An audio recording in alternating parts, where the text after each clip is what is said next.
நம்ம எந்த ரெசிபி செஞ்சாலும் வீட்டில் இருக்கவங்களுக்கு பிடிச்ச மாதிரி இருக்கணும், ஹெல்த்தியாகவும் இருக்கணும் அப்படின்னு நினச்சி தான் செய்வோம். அந்த மாதிரி ஒரு ரெசிபியை தான் இன்னைக்கு நம்ம பார்க்க போகிறோம். Welcome to 3 roses for ever.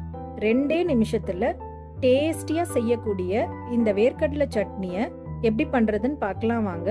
இன்னைக்கு நான் 1 கப் அளவுக்கு வறுத்த வேர்க்கடலை எடுத்து அதோட தோலை ஃபுல்லாக கம்ப்ளீட்டாக க்ளீன் பண்ணி எடுத்து வச்சுருக்கேன். இது கூடவே ஒரு 6 பல் அளவுக்கு பூண்டு, சின்ன துண்டு அளவுக்கு புளி எடுத்துக்கோங்க. 3 காஞ்ச மிளகாய், அதில் ஒரு காஞ்ச மிளகாய் நான் காஷ்மீரி மிளகாய் எடுத்திருக்கேன். உங்களோட காரத்துக்கு ஏற்ற மாதிரி நீங்கள் கூட்டி குறைச்சி சேர்த்துக்கோங்க. இப்போ ஒரு சின்ன பேனில் 1.5 ஸ்பூன் அளவுக்கு எண்ணெய் சேர்த்துக்கோங்க. இதில் நம்ம எடுத்து வச்சிருந்த காஞ்ச மிளகாயை சேர்த்துட்டு வறுத்து எடுத்துக்கலாம். கூடவே 6 பல் பூண்டையும் சேர்த்துட்டு அதையும் வறுத்து எடுத்துக்கோங்க. இப்போ நம்ம எடுத்து வச்சிருந்த புளியையும் சேர்த்துட்டு லைட்டாக வதக்கி எடுத்துக்கோங்க.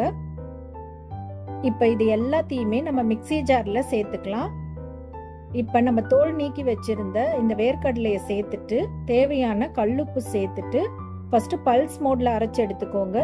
அதுக்கப்புறம் தேவையான தண்ணி சேர்த்து நல்லா நைஸாக அரைச்சி எடுத்துக்கலாம்.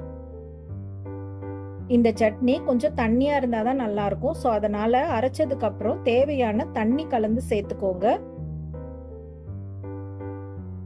இப்ப இதுல தாளிப்பு சேர்க்க போறோம்.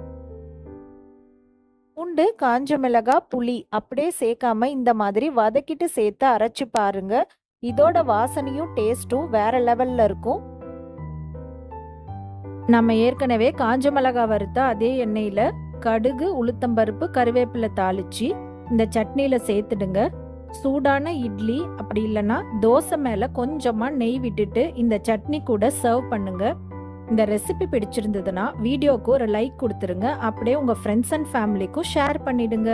இந்த மாதிரி இன்ட்ரெஸ்டிங் ரெசிபிஸ்க்கு நம்ம சேனலை மறக்காம சப்ஸ்கிரைப் பண்ணிடுங்க. தேங்க்ஸ் ஃபார் வாட்சிங்.